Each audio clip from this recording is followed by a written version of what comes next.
Vamos lá então, gente. Bom dia para vocês. Bom ver vocês. Não estou vendo, né? Mas bom que saber que vocês estão aí, eu acho.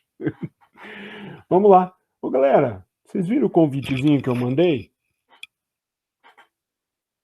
Vi sim, Sim. senhor, chamou muita atenção. Vocês conhecem aquele cara lá ou não? Já ouvi falar. É, quem que Nunca é? vi. Não? Quem que é aquele cara? Vocês sabem quem que é aquele pássaro?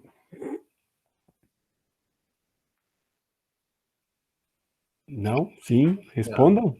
Sei Não? não. Não? Aquele bicho. Mas ele quer te conhecer, cara? Ele quer te conhecer. Você viu que ele tava de olho em você. Aquele pássaro é um pássaro nativo nosso, de hábito noturno, e ele se chama urutau. Daqui a pouquinho nós vamos falar um pouquinho mais dele, vou mostrar ele para vocês. E isso despertou meu interesse por causa de um canto que a gente ouvia começava a escurecer ou escurecia aqui e ele começava a cantar e tinha um canto muito esquisito, a gente vai ver agora, vamos procurar daqui a pouco. Isso me chamou a atenção, eu fui procurar, mas que coisa, quem que é esse cara, né? E aí vem um ensinamento para vocês, né, gente? Eu sou biólogo, bastante tempo, estudei aves, mas eu não conhecia também o urutau, já tinha ouvido ou visto falar, né? E isso vem um ensinamento para você o seguinte, gente, a gente nunca vai saber tudo, nem mesmo de uma área. Então, quando bate aquele desânimo, poxa, eu não sei isso, eu não sei aquilo, normal, gente. A gente nunca vai conseguir saber tudo, e quanto mais a gente estuda, mais a gente sabe que a gente não sabe. Né? É engraçado isso, mas eu acho que o seguinte ensinamento fica, né? Quando eu não sei, eu procuro. Eu acho que o que a gente não pode fazer é eu não sei, fico me lamentando, né? E não faço nada. Não vai mudar o cenário, né? Não existe magia. Então fica aí, né? Parece aquela abertura do programa da Ana Maria Braga, que ela lê um pensamento, né? Putz, vamos lá, vamos começar a aula. Ó, vamos lá, gente. Então, nós estamos falando sobre aves faz um tempinho, vamos fazer uma retomada dos conteúdos aqui com você, ó, Júlia. Não é verdade, Júlia? Tô adorando essa aula. Por quê? Fale mais sobre isso. Júlia? Ai, professor, quando é engraçado assim, dá até vontade de participar. Pô, mas é sempre engraçado, cara. Isso é verdade, é sempre mesmo. Vocês que não riem, cara. Vocês são muito sérios. Eu que sou o velho da história e vocês que são os sérios, pô. Não pode ser assim. O Thiago já deu uma zoada ali. Bacana a gente dar risada. Você sabe, gente, que claro, a gente sente falta de tudo, né? Até mesmo das brigas com vocês. Mas o que eu mais sinto falta é das risadas que a gente dá em sala, né? Ou só eu rio? Você quer me fazer chorar ou o quê? Não tô entendendo. Chorar? É, Por que chorar? você vem com esse De papo aí. saudade. Don't you cry tonight. Ô, professor, falando sério agora. Não Ah, tava previsto uma volta, sei lá, talvez aulas híbridas pro Instituto em março? Como é que vai ficar essa você quer situação? me fazer chorar? Quer? Pode chorar, desde que me explique o que está acontecendo. Não vai voltar. Tá, mas vamos lá. Vamos começar a nossa aula aqui, daí a gente já fala disso, tá? Ok. Vamos lá. Então, olha só, galera. Nós estávamos falando de aves e eu preciso que vocês interajam comigo. Falem comigo aqui para a gente fazer uma retomadinha, tá? Só para a gente rever um pouquinho as coisas. Então, tá aqui um belíssimo pavão, ele está aparecendo para vocês que eu sei, né? E a gente vai relembrar um pouquinho. Bem rápido. Então, quando a gente estava trabalhando aves, a gente estava falando sobre o tegumento. E a principal coisa que marca a modificação nesse tegumento das aves, basicamente são duas coisas que devem ser sempre lembradas. Uma delas, qual é? Penas? Penas. Muito bem. E o que mais? É aquela camada de gordura. Nossa, essa é uma monstrinha mesmo. Isso aí, galera, ó. Então, primeiro, são as penas, né, que mudam, porque eu tava lembrando, quem que vem antes das aves? Os répteis. Os répteis, muito bem. Então, antes das aves vêm os répteis e eles têm, como é que é a característica do tegumento deles, do revestimento deles? Tem pena? Não, as escamas, né? Isso. Vai ter escama, placas córneas, casco. Muito bem. Então, essa é a mais fácil de lembrar. E a segunda, que é mais difícil de lembrar, mas que a Júlia lembrou também, é aquela camadinha de gordura que tem na hipoderme. Hipo significa abaixo, né? Então, embaixo da epiderme, que é epi acima, que reveste o tegumento, nós temos uma camada de gordura. Nós temos, vocês têm, eu tenho, né? E as aves têm. E pela primeira vez vai aparecer na escala evolutiva. Vocês lembram por quê? O que modifica? Vou ajudar. Os répteis têm sangue quente ou sangue frio? Sangue frio. Eles Beleza. precisam de fonte de calor externa, né? Ótimo. E as aves? Não precisam. Isso. Então as aves são igual a nós, né? Então elas produzem calor, mantêm a temperatura do seu corpo num intervalo curto ali, certinho, igual a gente. Então eu não posso ficar perdendo calor. Elas não podem ficar perdendo calor todo momento. Então, essa camadinha de gordura, a gente lembra lá, a gordura é um isolante e vai ajudar a manter, tá? Igual a nós, tá? Só para lembrar, essa estrutura se chama panícula adiposa ou tela subcutânea, tá? Aí, para relembrar, nós temos basicamente duas divisões, as ratitas e as carinatas. Essas aves chamadas de ratitas são as aves que não voam, então elas são aves corredoras, enquanto que todas as outras aves são as carinatas, são aquelas que voam. Mas por que isso? Só para relembrar, elas têm o osso do externo em forma de quilha, né, igual a quilha de um barco. Isso possibilita que elas tenham um músculo do peito muito mais desenvolvido e também um movimento completo das suas asas. Isso permite que elas voem, enquanto que as ratitas não fazem isso. Ema, avestruz, o kiwi, tá? São apenas corredoras. E daí a gente vai pensar assim, mas e a galinha que não voa? Na verdade, a galinha, ela tem a capacidade de um voo curto apenas, mas ela tem quilha. Então, o que acontece com ela? Ela é ratita ou é carinata? Ela é carinata, tá bom? Então, aqui a gente já falou, né? Relembrando, as aves vão ter essa glândula muito legal que a gente já discutiu, chamada de uropigiana, a glândula que fica lá atrás, no rabo, lá na sambiquira da galinha, lembra lá? E as aves vão fazer o quê? Vão passar o bico lá, encher de óleo e vão espalhar por todas as penas.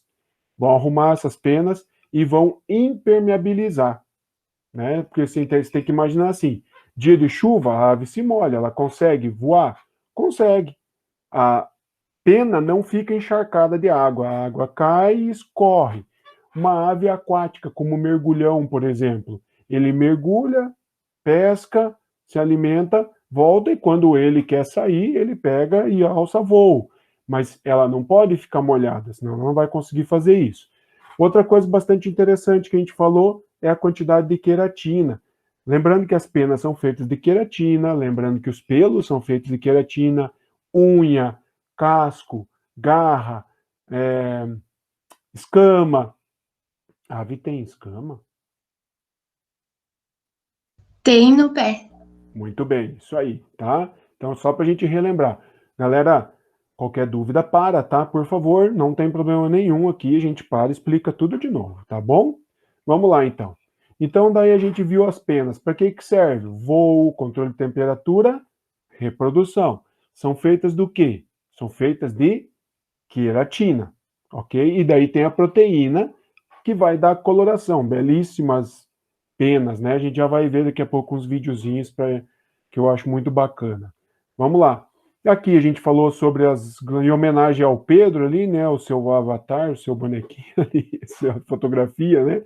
Então a glândula uropigiana fica lá atrás, a ave passa o bico, enche de óleo e sai espalhando pelas penas. Vamos lá. E aqui eu estou mostrando para você a parte de cima,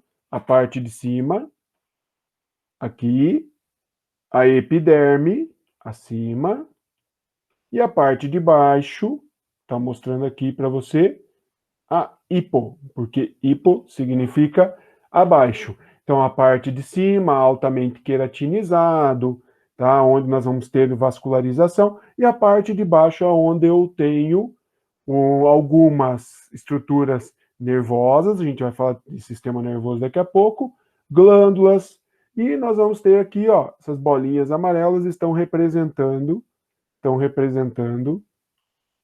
as células de gordura, tá? Os adipócitos. Aí você vai falar assim, quanto mais material para ser formado gordura eu comer, maior vai ser o panículo ou tela subcutânea, certo? Então a ave também engorda? Sim, é por isso que você deve ter lá um zootecnista, um veterinário que vai orientar quanto comer, o que comer, para que ela não tenha nem falta e nem sobra, senão ela vai ficar muito gorda, tá? Aqui está mostrando para você a garra e dá para você ver muito bem aqui também as escamas ali, ó, nos pés, né? Beleza? Vamos lá. Aí a gente estava falando sobre sistema respiratório e já aproveito para falar do bico. Bico também é uma estrutura córnea e você vai ter uma abertura por onde elas respiram, tá? A narina. Agora, pode ficar de boca aberta? Olha que legal. Quando está de boca aberta, o que significa? Tá muito quente para ela, tadinha. Isso mesmo, ela está com calor.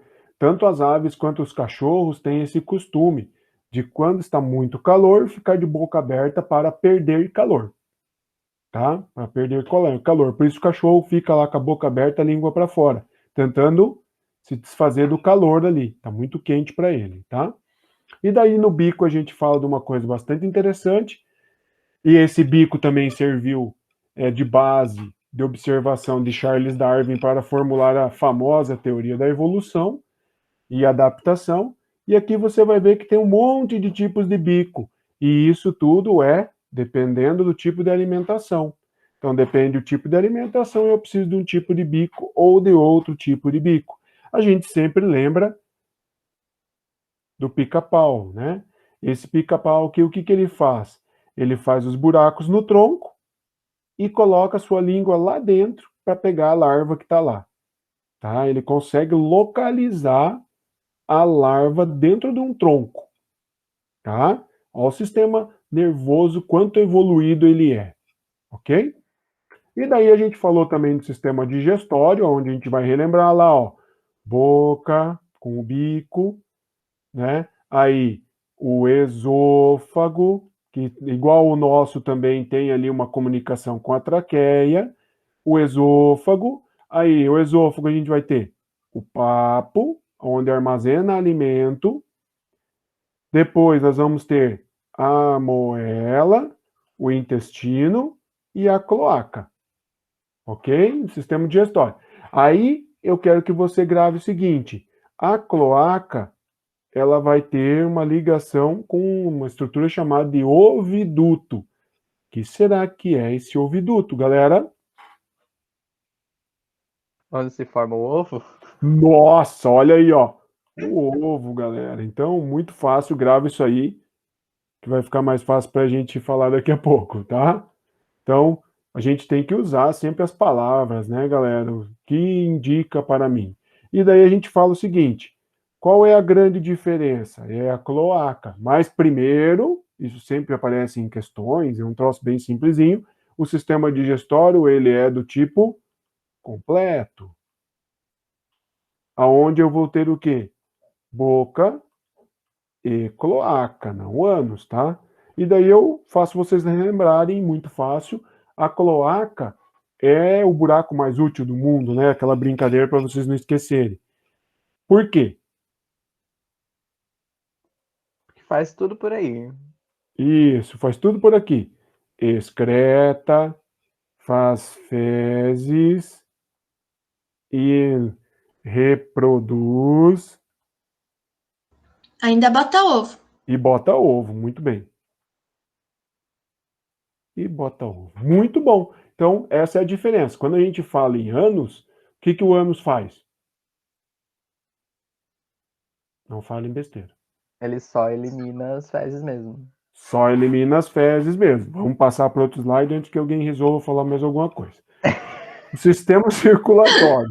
Vamos lá. O sistema circulatório, ele vai ser fechado. Se vocês não lembrarem, me avise. Fechado. Ok.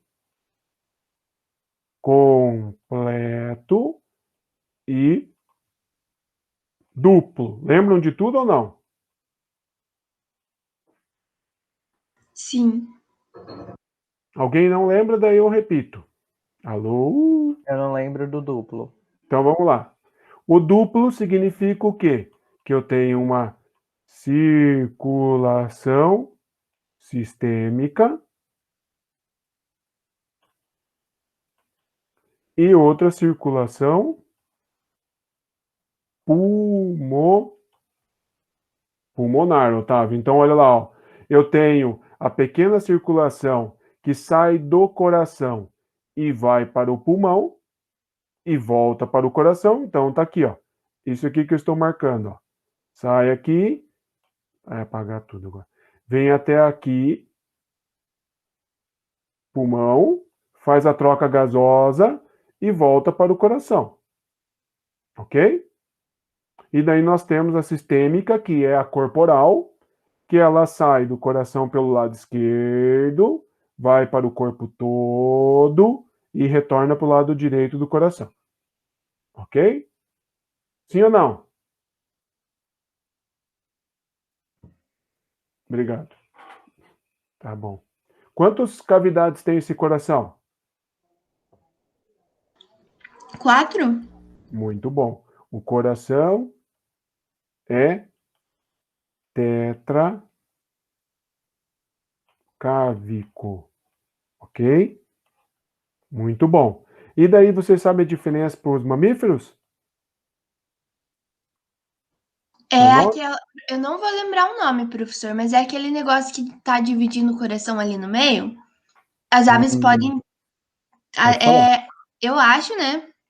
Se eu não. Eu acho que, pelo que eu me lembro, o das aves é um pouco aberto. O dos humanos é totalmente fechado. Não, não. Não é? Vamos lá, você confundiu com os répteis, tá? Normal, galera, mas significa que vocês estão se apropriando do conhecimento. Dos répteis, ele pode ser um pouquinho aberto, tá? Aí nas aves ele é completamente fechado, tá? Por isso que a gente está falando aqui, ó, que ele é completo, tá? Então o coração não mistura sangue. Significa que o sistema circulatório é completo, ok? A diferença é a aorta. A aorta, quem é a aorta? É a artéria que está saindo do ventrículo esquerdo. Já vou mostrar ali no desenho. A aorta das aves, ela está curvada para a direita. E esse desenho, portanto, está errado. Vamos aqui, ó. Aqui, ó, ventrículo esquerdo, ó. Ventrículo esquerdo. E a aorta é essa saída aqui, ó, do ventrículo. Das aves, ela está curvada para a direita. E a dos mamíferos é esse desenho aqui, ó. Curvado para a esquerda. Essa é basicamente a única diferença. Tá bom? Andamos? Agora é novidade, gente. Então, o sistema circulatório. Olha lá. Quando a gente. Desculpa, sistema respiratório. Bem simples, galera. Sistema respiratório é onde eu vou ter o que a gente chama de hematose. Hã? Que é hematose? O que é hematose, galera? Troca de ar? Muito bem. Troca gasosa. Tá? Então eu vou ter uma troca gasosa Aonde? Nos alvéolos. Fazendo uma junção com o momento que a gente vive agora, é aqui que o corona vai causar lesões, inflamações nos nossos alvéolos e vão fazer o nosso alvéolo, a gente fala colabar. Sabe o que é colabar? Bem simples. É quando as duas paredes desse saquinho, que é o alvéolo pulmonar, se grudam igual uma bexiga vazia. Ok? Isso se chama colabar. Um lado encosta no outro. Tá bom? Aí não consegue mais fazer troca gasosa. Por isso que a oxigenação, ela cai. Tá? É por causa disso que a oxigenação de quem está com Covid, em alguns casos, acaba caindo. E outras pessoas acabam não fazendo nada, outras não têm nada de nada, outros ficam muito mal, outros acabam indo a óbito. Mas esse é o maior risco, porque é uma infecção, uma inflamação lá nos alvéolos. Por isso que essa doença que a gente está enfrentando agora não é uma gripe. A gripe não causa isso. Isso aqui é uma síndrome respiratória aguda, porque ela faz isso e diminui a sua oxigenação. Tá, e o que isso tem a ver? Se diminui a oxigenação, o que acontece no teu organismo? Ele não consegue produzir energia. Perfeito. Ele vai diminuir a quantidade de energia que vai ser capaz de produzir. E isso vai começar a faltar energia para os órgãos. Aí os órgãos começam a sofrer e começam a entrar em falência, que é parar de funcionar. Vamos lá. Agora, olha aqui. Voltando para as aves. Então, traqueia, bronquíolos lá para dentro. Mesma coisa do nosso. Tá? O que nós vamos encontrar de diferente, bacana, olha. Nós vamos encontrar de diferente essa estrutura aqui, ó, essas expansões. Sacos aéreos, tá? O que são sacos aéreos? São bolsas. São bolsas.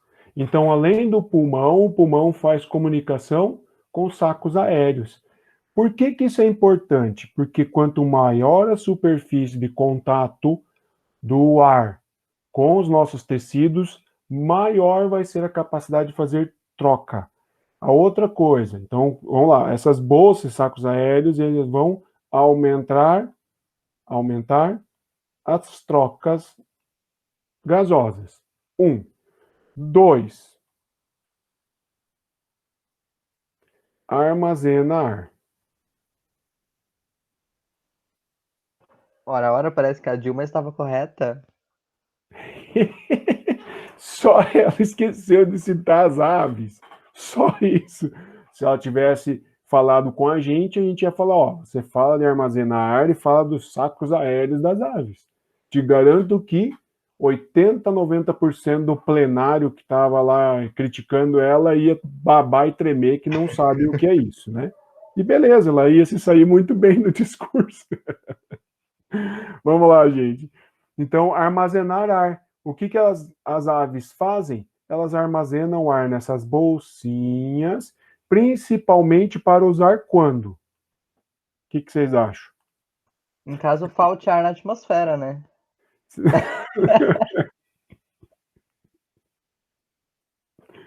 Quando será que fica complicado e quando será que usa mais ar?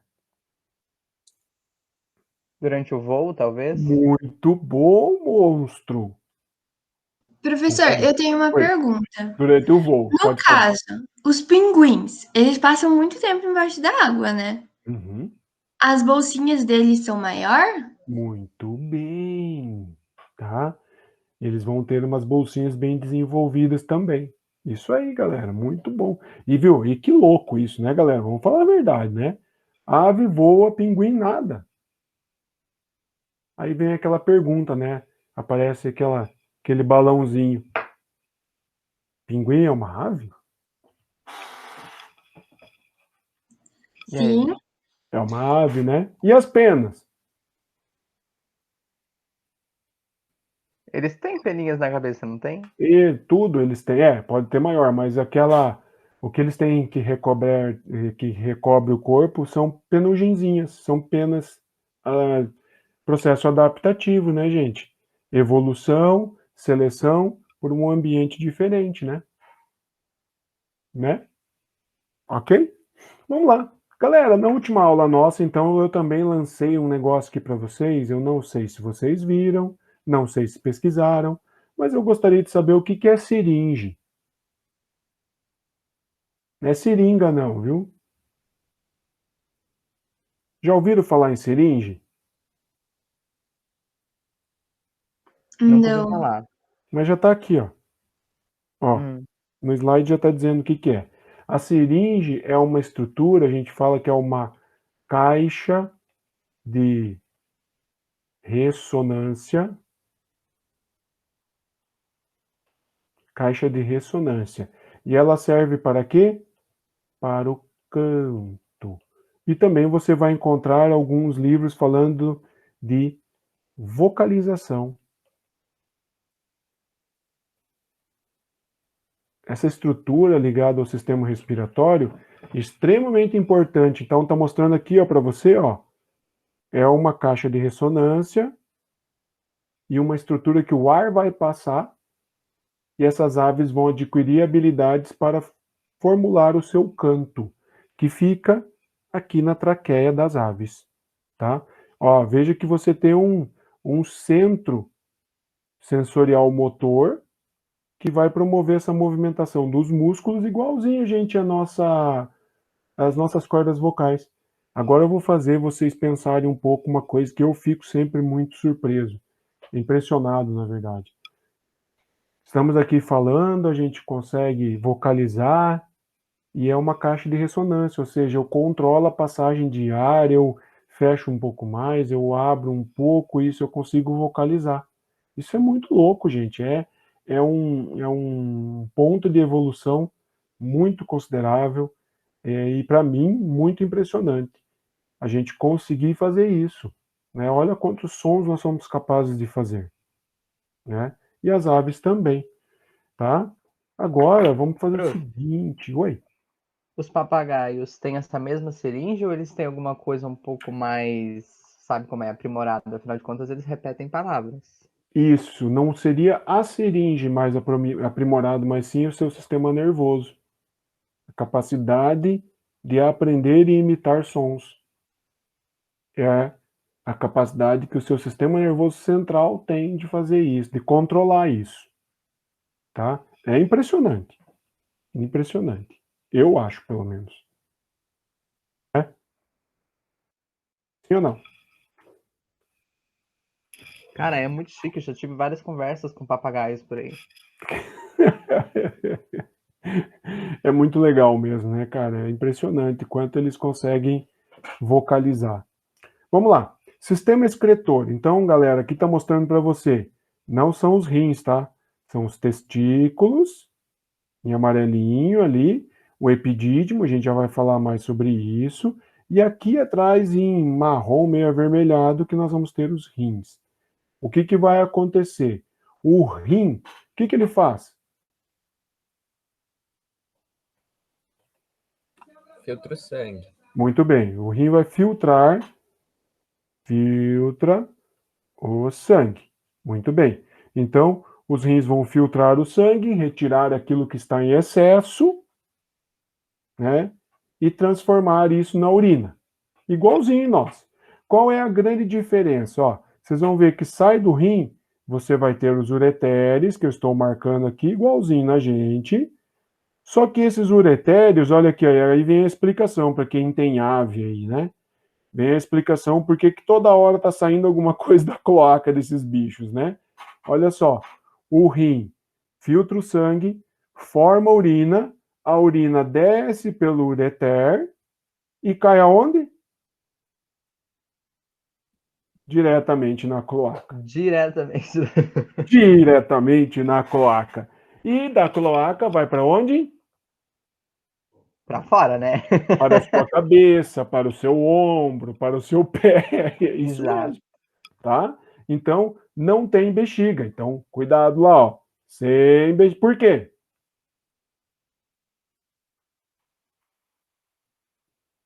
Porque não tá em festa? Ah, por que não tem bexiga? Cara, não sei, mas eu acho que esses animais eles simplesmente não evoluíram até chegar aí, né? Eles já desenvolveram uma coisa que já supre essa necessidade. A cloaca já serve para isso, eles não precisaram desenvolver uma bexiga. Será? Não sei, é um palpite. Vamos pensar. Bexiga serve para quê? Não fale besteira. Armazenamento. Armazenamento, beleza. E as aves, se elas armazenarem urina? Elas não conseguem voar.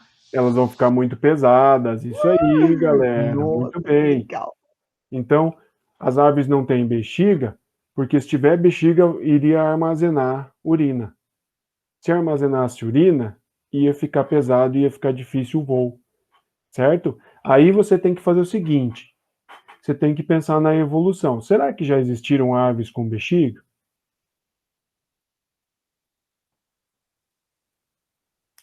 Acho que sim. Pode ser que tenha existido. Mas por que não tem mais hoje? Porque se elas não conseguirem levantar voo, o maior perigo para elas está na Terra, né? Eu acho que foi evolutivo. Isso aí, galera. Por isso que a gente tem sempre que tentar pensar na teoria da evolução, né? Pode ter existido ancestrais com bexiga, mas a bexiga, vamos dizer assim, atrapalhava mais do que ajudava. Então, aqueles que não tinham, né, mutação no material genético, surgiram outros ramos onde não tinha. Começaram a ter maior sucesso evolutivo. Fugir de predadores e voar para se deslocar e voar para se reproduzir. Então, começaram a ter mais sucesso evolutivo, conseguiam comer melhor, então tinham mais energia, conseguiam se reproduzir mais. E foram tomando conta, e aqueles que não conseguiam fazer foram sumindo. Teoria da evolução, beleza? E daí nós temos mais um sistemazinho aqui, ó, galera, ó, na cabeça dos bichinhos, que é também do sistema excretor, que é a glândula, foi cortado aqui, então a gente completa, ó, a glândula de sal. Isso é comum em aves marinhas. Por quê? Olha para mim e me fala, Não sei. não sabe. Isso não Aves tem. marinhas comem alimentos que vêm Do mar. do mar. Não Se o sei. ali- Isso. Se o alimento vem do mar, qual é a chance dele? É de ter mais sal. E eu preciso jogar isso fora.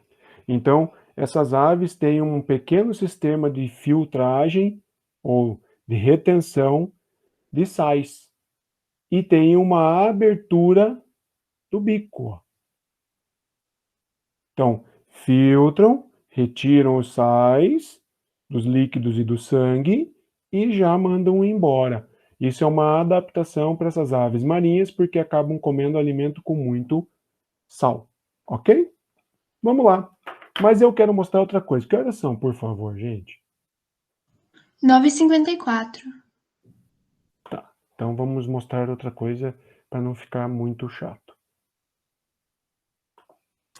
Chato é difícil ficar, né? Obrigado, obrigado. Tá passado já. Olha só. Eu vou mostrar dar uma adiantadinha para amanhã, né? Mostrar esse videozinho aqui para você. Vocês conseguem ouvir ou não? Não, né? Sim. Eu tô ouvindo. É?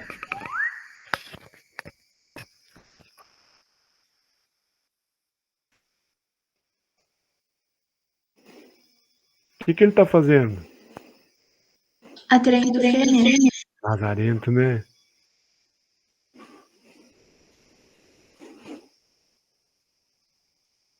E a fêmea? É muito romântico isso, né?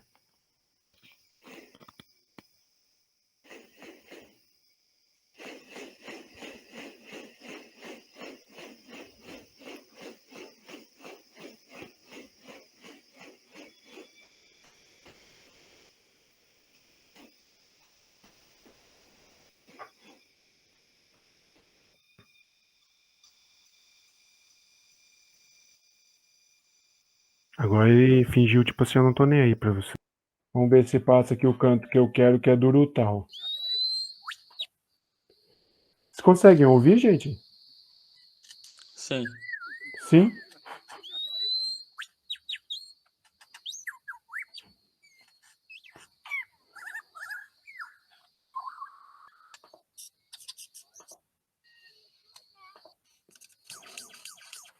Olha a Parou o placa alarme. que tá aparecendo na lista ali. Parece Aqui, ó. Olha o televisão. zoiudo aqui que eu queria mostrar, mas... escuras nas fazendas do Pantanal chama a atenção. Ó. Escutam? De quem ouve pela veemência da lamentação. O Urutau, ou Mãe da Lua, é um pássaro que carrega muita superstição. Algumas pessoas, por desconhecimento, acabam por rejeitá-lo com medo de mau agouro ou má sorte. Infelizmente, por Vocês esse viram ele motivo, ali? muitas solicitam o seu recolhimento pela polícia ambiental, que acaba depositando-as em centros de triagem.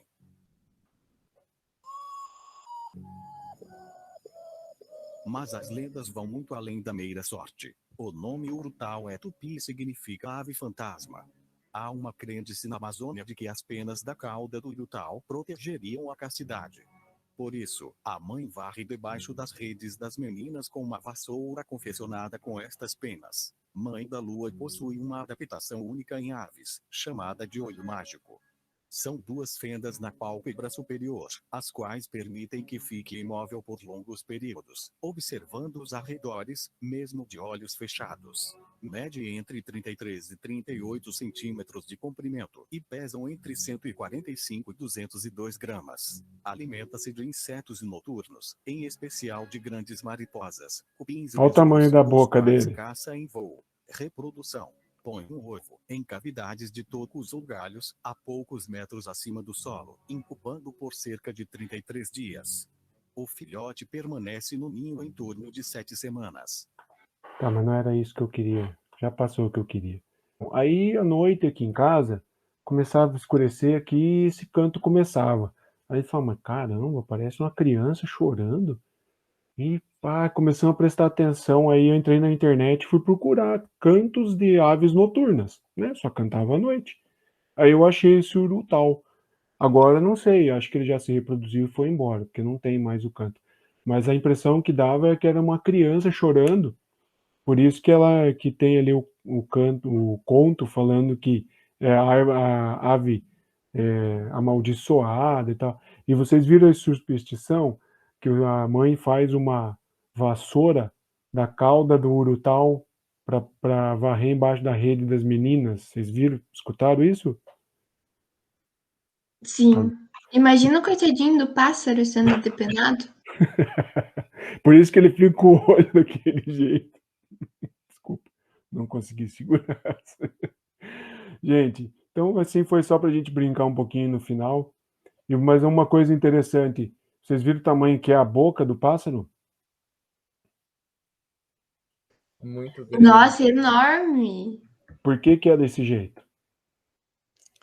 Ah, boa pergunta, mas deve ser tenebroso o motivo. Para poder comer mais? Isso o vídeo É falou, né? O guloso. que ele come? Grandes mariposas, Insetos. né? É. Então precisa ter um bico bem grande, abrir bastante para conseguir se alimentar, né? Oi, pode falar. Sorri melhor. Para sorrir melhor. Você viu que ele tem os olhinhos esbugalhados, ficou de olho em vocês. Galera, um abraço para vocês. Amanhã temos mais uma aula. Fiquem bem e se cuidem, tá?